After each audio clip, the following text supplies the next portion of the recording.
আসসালামু আলাইকুম বন্ধুরা, স্বাগত জানাচ্ছি আমাদের চ্যানেল তাজ এগ্রো ফার্মে। বন্ধুরা, চলে আসলাম আবার একটি নতুন ভিডিও নিয়ে আপনাদের সামনে। সকাল সকাল চলে আসলাম আমাদের খামারে, কিন্তু আপনারা এই পরিবেশটা দেখে বলুন তো যে এই সময়টা দেখে মনে হচ্ছে না যে পুরো ঠান্ডার দিন? দেখেন কুয়াশা কুয়াশা, এদিকেও দেখতে পারতেছেন যে খুব কুয়াশা জমে রয়েছে।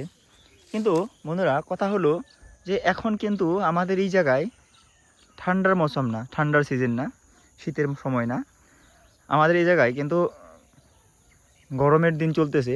কিন্তু সকালের যে আবহাওয়াটা, সকালে যে পরিবেশটা দেখে, চারিদিকে কুয়াশা দেখে মনে হচ্ছে কি একদমই ঠান্ডার দিন। আর সবথেকে বড় কথা হলো যে যে সময়ে সকাল 4টে থেকে বেলা ওঠার কথা, সকাল 4টে থেকে রোদ ওঠার কথা, কিন্তু তার পরিবর্তে এখন বেলা বাজে 7টা। এই 7টার দিকেও কিন্তু কোনো বেলার রোদ দেখা যাচ্ছে না। দেখে মনে হচ্ছে খুব ঠান্ডার দিন। আর খুব কুয়াশা জমে রয়েছে, চারিদিকে খুব কুয়াশা। আর দেখতে পারতেছেন আমরা যে ধান ক্ষেতটা করেছিলাম, সেই ধান ক্ষেতটার অবস্থাটা ঠিক এখন কীরকম হয়ে রয়েছে দেখতে পারতেছেন। খুব কম দিনের মধ্যেই এই ধানগুলো পাকবে আর আমরা এই ধানকে হারভেস্ট করব।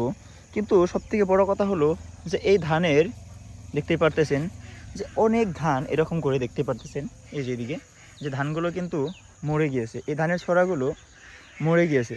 আর ওইটা আমাদের খামারে হাঁসগুলো খুব হাল্লাচিল্লা করতেছে। মানে আমরা প্রত্যেক দিন সকাল 7টা বেলায় হাঁসগুলোকে ছেড়ে দিই। আর আপনারা একটা কথা জেনে সুখী হবেন যে আমাদের হাঁসগুলো মোটামুটি ডিম দেওয়া শুরু করে দিয়েছে। 2-3 দিন থেকে 3-4টা হাঁস ডিম দিচ্ছে। মনে হচ্ছে কি এই 1 মাসের ভিতরেই আমাদের ভাগ্যটা আলহামদুলিল্লাহ ঘুরে যাবে, আল্লাহ তাআলা আমাদের উপরে একটু বরকত নাজিল করবে। আর এটা আমাদের নাও, যেটা আমরা বর্ষার সময় পানির সময় ব্যবহার করি। এই নাওটার অবস্থা কিন্তু খুব খারাপ হয়ে গেছে। এই নাওটা আমরা খুব দ্রুত পানি আসার আগে এই নাওটাকে আমরা ঠিক করে নিব। আর এই দেখতে পারতেছেন আমাদের একটা ছোট্ট ক্ষেত। আর এই ক্ষেতটা হচ্ছে মূলত আমরা এই জায়গায় বাগুন চাষ করেছিলাম, মরিচ চাষ করেছিলাম। এই মরিচের গাছগুলো দেখতে পারতেছেন। আর মাঝে মাঝে কিছু দাঁড়া আছে। তো বন্ধুরা, আজকের এই ছোট্ট ভিডিওটি আমি এই জন্যেই মানে তৈরি করেছি।